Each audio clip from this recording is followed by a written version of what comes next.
il faut qu'on digère d'abord l'attitude, d'abord le fait de se dire on est favori, créer son identité de jeu de favori à partir des U15 jusqu'au senior, comment on se comporte sur un terrain, comment on gère les situations différentes pendant un match et que ça soit dans son ADN, comme on peut voir ça en équipe d'Espagne de jeunes jusqu'au senior. Donc ça, c'est l'écosystème. Ensuite, on va gérer des ressources humaines avec des problèmes de riches. Aujourd'hui, en U15, en U17, en U19, on a l'embarras du choix, on ne l'avait pas avant. Comment on fait? Comment peut être sûr de ne pas se planter? Et on a failli passer près d'une catastrophe. Il y a un jeune qui est au Bayern Munich qui s'appelle Adam Azenaou. Il a 17 ans. Il vient d'être re-signé par le Bayern pour 5 ans. Arrière gauche. Ouais. Ce mec-là n'a pas été appelé dans un des derniers rassemblements de l'équipe de jeunes. Il était à ça de basculer vers sa deuxième nationalité sportive. Donc ça, c'est des problèmes que tout l'écosystème doit maintenant adresser. Et froidement. Mais de ce côté-là, vous êtes plutôt efficace parce que désormais, il y a un tel maillage que le Maroc ne rate quasiment plus personne. Ça a été, je crois, l'axe de progression, de développement. On va en parler dans quelques instants. Les plus forts. C'est complètement ça. On va en parler dans quelques viser instants. l'excellence et avoir zéro trou dans la raquette. Sur les binationaux, Jamel, tu voulais réagir sur le cas de ce jeune joueur là, du Bayern, c'est ça? Ouais, Adam Aznou, c'est un joueur hyper talentueux. Non, je voulais juste rajouter sur le travail de scouting qui est fait au niveau de la Fédé. Je suis dedans. Il y a un gros travail qui est fait. Maintenant, c'est beaucoup plus facile. On a un peu un problème de riche parce qu'on a beaucoup de très bons joueurs et c'est pas facile. Après, pour le cas d'Aznou, on va pas jeter la pierre à Saïd Chiba qui a fait du très bon travail. Donc, il faut que les joueurs aussi qui viennent d'Europe ne voient plus le Maroc comme un second choix, un premier choix. Et venir avec des vraies attitudes et des vraies envies. On le voit en U20, on a énormément de joueurs talentueux. J'en parlais avec Daniel. Il y a le petit Otman Mama qui est rentré en Ligue 1. Avec Montpellier. Voilà, donc tout le monde se met à parler. Mais nous, ça fait 1 an qu'on l'a, avec qui on travaille avec lui. On connaît bien ses qualités et surtout ses défauts. Et voilà, il arrive, il n'y a pas d'enflammade. Et pour moi, c'est sur cet aspect-là que le Maroc a fait du très très bon boulot parce que vous arrivez à concerner les joueurs très très tôt dans les clubs, notamment en Ligue 1 ou ailleurs, c'est-à-dire leur donner une appartenance marocaine, les considérer.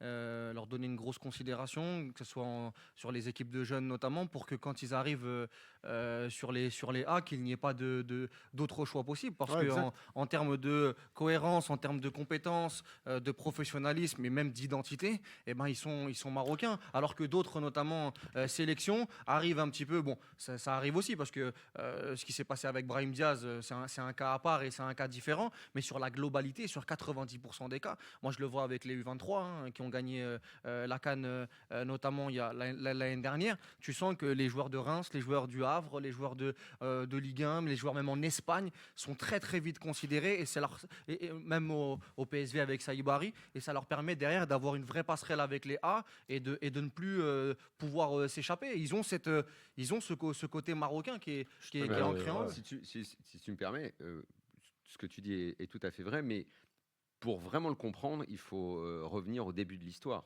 Et le début de l'histoire, on en a entendu 1000 fois parler, mais je pense que c'est aujourd'hui qu'on l'a, nous, compris. On a eu une journée assez mouvementée, très belle journée, qu'on a failli ne pas avoir d'ailleurs, parce que ça s'est un peu décidé au dernier moment, mais on nous a gentiment emmenés à Rabat pour visiter les fameuses installations. Et ça, on en entendait parler depuis longtemps. Walid Regragui m'en avait parlé, beaucoup de gens de la fédération m'en avaient parlé. Quand on te dit que quelque chose est formidable et que c'est l'outil de base et l'outil qui a suivi la grande réflexion initiée en 2008 sous l'impulsion du roi du Maroc, quand même, il faut le dire, que c'est parti de très haut et que cette impulsion-là, elle a donné tout le reste de la réflexion qui a abouti à ce qu'on a vu, nous, aujourd'hui, à ces installations et ces infrastructures absolument incroyables.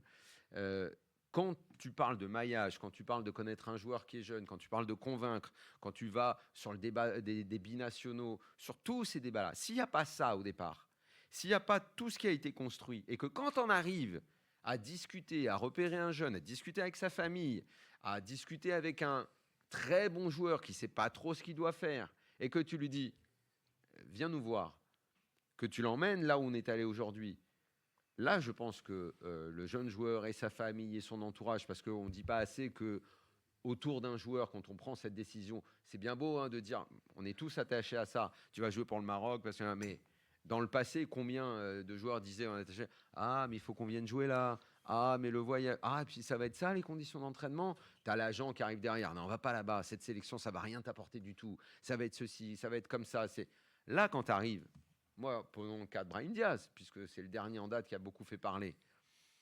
Bah, s'il est arrivé là, comme on me disait, comme Walid Regragui et toute la Fédé dit, il va visiter, il va voir, il jugera de lui-même, et puis après, il décidera.